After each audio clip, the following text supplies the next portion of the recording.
tout le monde, alors aujourd'hui je vous retrouve dans une nouvelle vidéo qui sera une vidéo exclusivement blabla sur le sujet des relations intra-youtubeurs. Donc moi les relations intra-youtubeurs c'est quelque chose qui m'a beaucoup intéressée fut un temps, comme la plupart des youtubeurs d'ailleurs, mais qui m'ont totalement désintéressée aussi depuis quelques temps déjà. Et le but c'est de vous expliquer pourquoi. Cette vidéo n'a pas pour but de stigmatiser ou de jeter la pierre à mes homologues youtubeurs, mais plutôt de vous faire part de mes constats, de mes déceptions et aussi de mes décisions du moment. Alors pour commencer, je vais vous raconter ce qui m'est arrivé il y a 1 an et demi. Alors il y a 1 an et demi, ma chaîne avait presque 200 000 abonnés. J'étais un peu en dessous, je devais tourner autour des 180 000. Et même si j'étais relativement fière de ce parcours, c'est vrai que quand vous baignez dans un milieu où autour de vous, des personnes qui en sont au même stade évoluent plus rapidement et mieux que vous et peuvent prétendre à des expériences hyper épanouissantes, automatiquement vous commencez à en avoir aussi envie. À cette même époque sur YouTube, je voyais aussi beaucoup de vidéos collectives et très naïvement, je pensais que c'était simplement des démonstrations d'amitié très sincères entre les individus. Toujours à cette même période, j'ai eu l'occasion de rencontrer plusieurs networks. Donc les networks, vous savez, ce sont les genres de boîtes de production, on va dire, qui gèrent le youtubeur et qui me conseillaient de manière très franche d'aller démarcher d'autres youtubeurs afin de leur proposer des vidéos de collaboration, que c'était de cette façon-là qu'on y arrivait le plus rapidement et le mieux sur YouTube, que c'était très apprécié par le public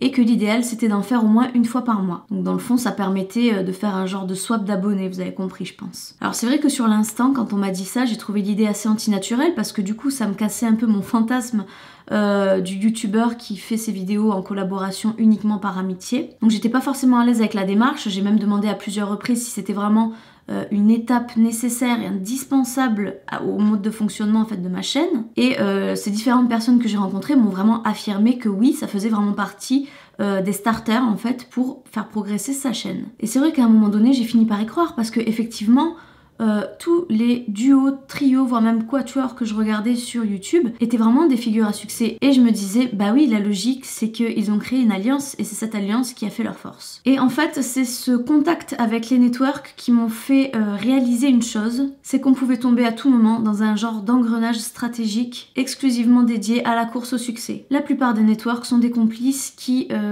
vous formatent, on va dire, pour que vous puissiez fabriquer de la vue. Plus vous allez fabriquer de la vue, plus vous allez fabriquer du revenu et plus eux vont pouvoir avoir un joli pourcentage à la fin du mois. Voilà. On mise tout dans la forme, on mise rien dans le fond. Le but c'est simplement voilà, de faire des vidéos consommables, simples, bébêtes, rapides et efficaces. Mais je vous avoue que je vois pas comment est-ce qu'on peut fournir vraiment un travail de qualité en ayant en tête le fait de devoir démarcher en permanence des youtubeurs autour de soi pour essayer de sortir une vidéo par mois avec un youtubeur différent. Je trouve que ça manque déjà de logique à partir de là. Mais au-delà des networks, comment dire, les networks n'ont rien inventé finalement. C'est-à-dire que ce sont des rumeurs aussi qui circulent sur internet, comme quoi les collaborations sont quelque chose d'extraordinaire, comme quoi il faut se rapprocher des autres créateurs pour essayer un petit peu d'émerger de cette sphère de YouTube. Alors autant d'un côté, c'est vrai que quand il y a relation sincère, amitié sincère, vous faites une vidéo, ça peut être vraiment très bien réussi. Autant d'un autre côté, quand vous êtes uniquement à la recherche de la visibilité sur toutes les chaînes possibles, vous devenez vraiment un rôdeur. Et là, vous finissez par vous égarer dans le showbiz de YouTube un peu obscur, dans l'unique but d'essayer de percer comme les prédécesseurs tels que Cyprien, Norman. Inutile de les citer. Alors Dieu merci, hein, il existe aussi des gens sains et sincères sur la plateforme, donc il faut pas forcément mettre tout le monde dans le même panier, mais je vous avouerai que ça relève quand même du déminage pour savoir là où on va mettre les pieds. Parce que finalement, c'est pas écrit sur le front de tout le monde manipulateur, et encore moins sur ces personnes qui sont des individus mi-humains, mi-virtuels. Ensuite est arrivé le palier des 200 000. Donc à partir des 200 000 abonnés, je crois que c'est à ce moment-là que j'ai commencé à être prise un peu au sérieux et à me faire inviter dans plusieurs événements. Et ça m'a donné l'opportunité de rencontrer d'autres créateurs vidéo, d'autres youtubeurs en chair et en os cette fois-ci. Et j'ai remarqué un phénomène qui était vraiment intriguant. C'est-à-dire que lorsque je venais à la rencontre de ces gens-là pour me présenter en tant que Kelly, je suscitais très peu d'intérêt et lorsque venait sur le tapis le nombre des abonnés, tout d'un coup c'était comme si ma cote à l'Argus avait grimpé brusquement, vous voyez. D'un seul coup, le regard n'était plus le même, le langage corporel n'était plus fuyant, le sourire était plus large. D'un seul coup, j'étais plus Kelly, j'étais Madame 200 000 abonnés, vous voyez. Qu'est-ce que tu fais ? C'est que tu t'en souviens? le gâteau à la pâte d'amande, j'en veux, mais sauf qu'il n'y en a plus, tu t'en souviens? Alors pour moi qui ai une vie de maman au foyer, je sors très peu de la maison, forcément quand je rencontre du monde, j'ai tendance à être un peu trop entière avec les gens et donc je deviens une proie très facile. La chose qui m'est vraiment le plus arrivée quand j'ai rencontré d'autres créateurs vidéo, c'est d'être confrontée à cette situation. Toi, tu es là, tu as envie de connaître la personne en face de toi en tant qu'individu, c'est-à-dire tu as envie d'extraire la personne qu'elle est de YouTube pour savoir qui elle est dans la vie réelle. Et au fil de la discussion, tu as la conversation qui bascule brutalement et qui tombe dans un interrogatoire où on te vampirise littéralement toutes les informations que tu as pu accumuler à partir de ton expérience pour se forger, pour se forger un bagage encore plus solide. Donc c'est souvent des informations techniques, hein, comme avec quoi tu filmes, avec quoi tu fais ton montage, comment est-ce que tu t'éclaires, comment est-ce que tu fais pour être invité aux événements, j'ai cru voir que tu étais ami avec un tel, est-ce que ce serait possible d'avoir ses coordonnées, j'aimerais beaucoup faire un partenariat avec cette marque, est-ce que tu n'aurais pas un contact par hasard, etc. Et à votre avis, moi, je faisais quoi dans ces moments-là? Eh bien tout bêtement, je répondais à toutes les questions. Et en détail en plus. Sans jamais une moindre seconde trouver ça louche, alors que j'aurais pu trouver ça louche. Mais je pense que quand t'es pas animé par ce type de vice, tu peux pas forcément le déceler tout de suite chez les autres. Et donc vous allez passer cet événement avec ces personnes-là, voilà, que vous allez rencontrer. Et lors d'autres événements, vous allez vous recroiser, ça peut être quelques semaines plus tard, voire quelques mois plus tard. Et là, vous ne comprenez pas pourquoi, mais d'un seul coup, on ne sait plus qui vous êtes. Il n'y a plus de bonjour. Il n'y a plus de regard. Franchement, on se sent vraiment comme un consommable usagé. On devient de la carcasse. On s'est littéralement fait aspirer les informations. On ne sert plus à rien, donc ça sert plus à rien de faire semblant à essayer de vous brosser dans le sens du poil, quoi. Et au fil de l'eau, donc moi je suis sur internet sur YouTube, depuis 2012, fin 2012. Toute mentalité confondue, toute catégorie confondue aussi, et tout nombre d'abonnés confondus également. J'ai fait un constat assez effrayant, c'est que quasiment 7 fois sur 10, je suis tombée sur des personnes qui refusaient de parler avec Kelly, mais qui préféraient parler avec Madame X abonnée. J'ai aussi eu affaire à des personnes qui ne m'aimaient pas, qui avaient dans le temps laissé des commentaires ignobles sous certaines de mes vidéos, et qui, lorsqu'on passait au réel, d'un seul coup devenaient tendres comme des agneaux et tentaient des rapprochements purement intéressés dans l'unique but d'essayer de me soutirer une petite vidéo collab par derrière. J'ai tellement d'exemples, d'anecdotes que je pourrais vous raconter, j'ai qu'à piocher dans ma mémoire. Par exemple, j'ai le souvenir d'une youtubeuse qui est assez connue actuellement là, qui s'était fraîchement abonnée à ma chaîne. Entre 3 jours et 1 semaine plus tard, je reçois un email de sa part en disant qu'elle aimerait beaucoup faire une collaboration avec moi, qu'elle m'aime bien, qu'elle me suit depuis un moment, compagnie, bon. Moi j'ai décliné cette proposition de collaboration parce que je trouvais que c'était vraiment pas du tout cohérent avec le contenu que je proposais. Donc j'ai préféré décliner, je lui ai dit que si jamais un jour elle avait un autre projet à proposer un peu plus en adéquation avec nos deux univers, pourquoi pas? Et bien cette personne m'a répondu ok, et s'est désabonnée de ma chaîne. Pour quelqu'un qui me dit me suivre, pour quelqu'un qui me dit m'aimer, pour quelqu'un qui me dit me regarder, j'en sais rien.